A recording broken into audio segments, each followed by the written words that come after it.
ನಾನು ನಿಮ್ಮ ಸುನೀತಾ. ಇವತ್ತೊಂದು ಮೊಳಕೆ ಬರಿಸಿದ ಹೆಸರು ಕಾಳಿನ ಪಲ್ಯವನ್ನು ನಿಮ್ಮ ಜೊತೆ ನಾನು ಶೇರ್ ಮಾಡ್ತಾಯಿದ್ದೀನಿ. ಈ ಹೆಸರು ಕಾಳು ಪಲ್ಯ ರೊಟ್ಟಿ ಜೊತೆಗೆ ಮತ್ತು ಚಪಾತಿ ಜೊತೆಗೆ ತಿನ್ನೋಕೆ ಭಾಳ ಚೆನ್ನಾಗಿ ಕಾಂಬಿನೇಷನ್ ಆಗುತ್ತೆ.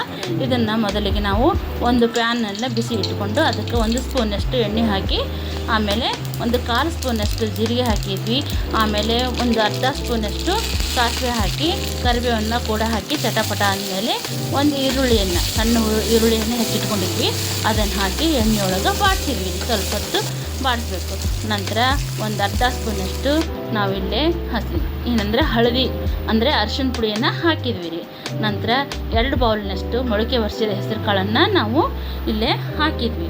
2 ಬೌಲ್ನಷ್ಟು ಮೊಳಕೆ ಬರಿಸಿದ ಹೆಸರು ಕಾಳನ್ನ ಹಾಕಿ ಆ ಮಸಾಲೆ ಹೊಂದ್ಕೊಂಡ ಮಟ್ಟ ಇದನ್ನು ಸ್ವಲ್ಪ ಚೆಂದಾಗಿ ಕೈಯಾಡಿಸ್ಬೇಕು ರೀ.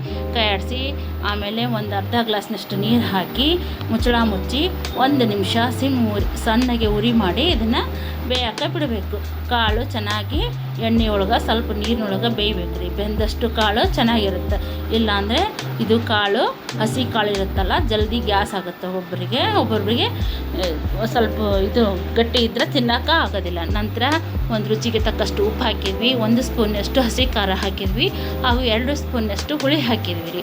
ನಂತರ ಇಲ್ಲಿ ನಾವು ಏನು ಮಾಡಿದ್ವಿ ಅಂದರೆ 1 ಸ್ಪೂನಷ್ಟು ಗುರಳ್ ಪುಡಿ ಹಾಕಿದ್ವಿ ರೀ. ಆಮೇಲೆ ಒಂದು ಸ್ಪೂನಷ್ಟು ಬೆಲ್ಲ ಹಾಕಿದ್ವಿ. ಬೆಲ್ಲ ಬೇಕಾದರೆ ನೀವು ಸ್ಕಿಪ್ ಮಾಡ್ಬೋದು, ಬೇಡಂದ್ರೂ ಬಿಡ್ಬೋದು ರೀ.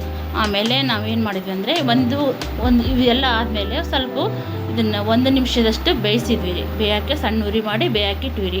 ನಂತರ ಇಲ್ಲೇ ನಾವು ಒಂದು ಬೌಲಿಗೆ ತೆಗೆದ್ವಿ. ಇದೇ ರೀತಿ ನಾನು ಹೇಳಿದಾಗೆ ನೀವು ನಿಮ್ಮ ಮನೆಯಲ್ಲಿ ಈ ಮೊಳಕೆ ಬರಿಸಿದ ಹೆಸರು ಕಾಳಿನ ಪಲ್ಯವನ್ನು ಮಾಡಿಕೊಳ್ಳ್ರಿ. ಮತ್ತು ಈ ವಿಡಿಯೋ ನಿಮಗೆ ಇಷ್ಟವಾದಲ್ಲಿ ಪ್ಲೀಸ್ ಲೈಕ್ ಮಾಡಿರಿ, ಶೇರ್ ಮಾಡಿರಿ, ಸಬ್ಸ್ಕ್ರೈಬ್ ಮಾಡಿರಿ. ಮತ್ತು ಮುಂದಿನ ವಿಡಿಯೋದಾಗ ಸಿಗ್ತೀನಂತ್ರಿ. Thank you.